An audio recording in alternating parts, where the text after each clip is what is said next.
김건희 씨 재판에서 이른바 건희2 번호의 실사용자를 두고 공방이 벌어졌습니다. 어제 서울중앙지법에서 열린 김 씨의 자본시장법 위반 등 혐의 속행 공판에 출석한 정지원 전 대통령실 행정관은 개인 번호가 많이 알려져 개통했다고 주장했습니다. 이에 특검팀은 김 여사가 개통한 것이라고 말했는데 김 여사 진술이 거짓이냐고 물었고 재판부는 거짓말하면 위증으로 처벌받는다고 말했습니다.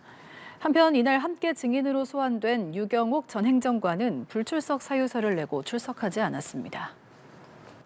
김건희 씨가 통일교 측으로부터 받은 샤넬 가방과 그라프 목걸이 실물이 법정에서 처음으로 공개됐습니다. 재판부는 실제 사용 여부를 확인했는데요. 이어진 보석신문에서 김 씨는 건강이 매우 좋지 않다며 석방을 요청했습니다. 백유빈 기자입니다. 통일교 측이 청탁을 대가로 김건희 씨에게 전달한 고가의 물건은 샤넬 가방 3개와 구두 1개, 그라프 목걸이 1개입니다. 김건희 씨 재판에서 재판부는 물품의 실물 검증을 위해 특검팀에 직접 법정에 가져올 것을 요구했고 법정에서 실물이 제출됐습니다. 재판부는 장갑을 끼고 물품들을 직접 검증했고 휴대폰을 꺼내 사진을 찍으며 사용감을 확인하기도 했습니다. 명품을 전달한 건진법사 전성배 씨는 증인신문에 출석해 사전에 김 씨에게 선물을 받겠다는 의사를 확인했다고 증언했습니다. 통일교로부터 선물을 건네받기 전에 김 씨에게 전화를 걸어 어떻게 전달하면 되겠냐고 묻자 김 씨가 유경옥 전 행정관을 통해 하면 된다고 말했다는 겁니다. 한편 김 씨 측은 재판과 함께 진행된 보석신문에서 건강 악화를 이유로 석방을 요청하기도 했습니다. 구치소에서 제대로 치료를 받지 못해 건강이 좋지 않다며 주요 증인신문이 거의 끝난 만큼 증거인멸 우려도 낮다고 주장했습니다. 그러면서 자택과 병원으로만 동선을 제한하고 전자장치 부착과 휴대폰 사용 금지 등 모든 조건을 수용하겠다고 했습니다. 하지만 특검은 사안의 중대성과 증거인멸 우려가 여전하다는 점을 들어 김 씨의 구속을 유지해야 한다고 주장했습니다. 특히 전성배 씨와 유경옥 전 행정관 등 주요 증인들의 진술이 계속 바뀌고 있다며 김 씨가 사전에 말을 맞출 가능성이 있다고 강조했습니다. 한편 특검은 윤석열 전 대통령을 오는 26일에 다시 소환합니다. 지난 8월 강제 구인에 실패한 지 약 3개월 만입니다. 특검은 윤 전 대통령을 상대로 지금까지 수사된 사항에 대해 전반적으로 조사할 예정이라고 밝혔습니다. 연합뉴스TV 백유빈입니다. 자본시장법 위반 혐의 등으로 구속 기소돼 재판받는 김건희 씨 측이 특검팀이 불륜 의혹을 형성해 여론전을 구축하고 있다고 주장한 것으로 전해졌습니다. 김 씨 측은 지난 11일 재판부에 제출한 의견서를 통해 도이치모터스 주가 조작 공범으로 지목된 이모 씨가 사건 관련 주요 인물이 아닌데도 특검팀이 망신 주기와 별건 수사를 하고 있어 방어권 보장을 위해 불구속 재판이 필요하다고 주장했습니다. 앞서 특검팀은 지난 7일 재판에서 이모 씨와 김 씨가 나눈 문자 메시지 내용을 공개한 바 있습니다. 특검이 김건희 씨와 한학자 통일교 총재 건진법사 전성배 씨를 정당법 위반 혐의로 추가 기소했습니다. 국민의힘 당대표 선거에 개입하기 위해 신도들을 입당시키는 대가로 통일교목 비례대표 약속을 받았다고 봤습니다. 배윤주 기자입니다. 구속 기소된 김건희 씨와 건진법사 전성배 씨, 한학자 통일교 총재가 정당법 위반 혐의로 추가 재판을 받게 됐습니다. 특검팀이 김 씨와 전 씨, 한 총재를 비롯한 통일교 간부 등 모두 5명을 정당법 위반 혐의로 추가 기소한 겁니다. 지난 9월 국민의힘 당원명부 관리업체를 압수수색해 통일교 신도인 당원 11만 3천여 명의 명부를 확보한 지 50여일 만입니다.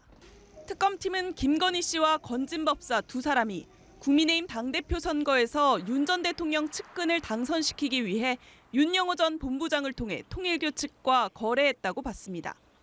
통일교 신도들을 대거 국민의힘에 입당시켜 특정 후보자에 투표하는 대가로 통일교 몫의 비례대표직과 교단 현안 지원을 약속했다고 판단한 겁니다. 한 총재와 총재 비서실장 정모 씨, 윤 전 본부장은 이 제안을 승낙해 실행에 옮긴 공모 관계로 봤습니다. 특검은 이러한 거래가 이뤄진 시기를 전당대회를 넉 달 앞둔 2022년 11월로 특정했습니다. 해당 시기 경남 지역에서 수백 명이 조직적으로 입당한 정황도 포착했습니다.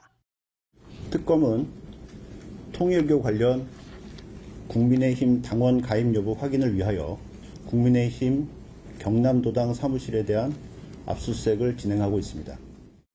개인의 자유의사에 반해 특정 정당 가입을 강요하면 정당법 위반으로 특검은 이들에 대한 공소 유지에 만전을 기하겠다고 밝혔습니다. 연합뉴스TV 배윤주입니다. 김건희 씨가 통일교 측이 전달한 명품 가방을 받았다고 처음으로 인정했습니다. 보석 신문을 앞두고 금품 수수 사실을 일부 인정한 건데요.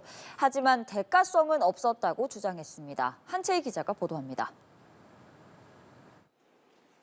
모든 의혹을 부인해온 김건희 씨가 건진법사 전성배 씨를 통해 통일교로부터 샤넬백을 받은 사실이 있다고 인정했습니다. 김 씨 측 변호인단은 입장문을 통해 전 씨로부터 2차례 명품 가방 선물을 받았다고 털어놨습니다. 처음엔 거절했지만 전 씨의 설득에 엄격하게 대하지 못했다며 받은 가방들은 이후 모두 돌려줬다고 주장했습니다. 그러면서 공직자의 부인으로서 신중했어야 함에도 부적절한 처신으로 실망을 안겨드린 데 대해 깊이 반성하고 있다고 밝혔습니다. 김 씨가 돌연 혐의를 인정한 건 최근 전 씨가 태도를 바꿔 김 씨에게 가방과 목걸이를 전달한 사실을 인정하고 실물까지 법원에 제출한 상황을 고려한 것으로 보입니다. 다만 김 씨 측은 가방 외에는 받은 것이 없다고 주장했습니다. 특검이 제기한 공소사실 중 그라프 목걸이는 받지 않았으며 통일교와의 공모나 청탁, 어떠한 대가 관계도 없었다고 했습니다. 단지 막연한 기대나 호의 수준의 언급이었을 뿐 윤석열 전 대통령의 직무 권한과도 무관하다고 강조했습니다. 전 씨가 금품 전달을 시인한 상황에서 받은 사실 자체는 인정하되 청탁과 관련한 행위는 하지 않았다는 주장을 펴려는 것으로 보입니다. 또 보석신문을 앞두고 재판부를 설득하려는 전략으로도 풀이됩니다.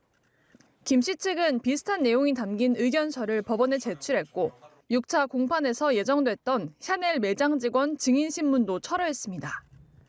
김 씨의 태도 변화에 대해 특검은 그간 특검 수사 공판 과정에서 밝힌 김 씨의 입장이 거짓임을 보여주는 것이기도 하다며 혐의 입증에는 문제가 없을 것이라고 밝혔습니다.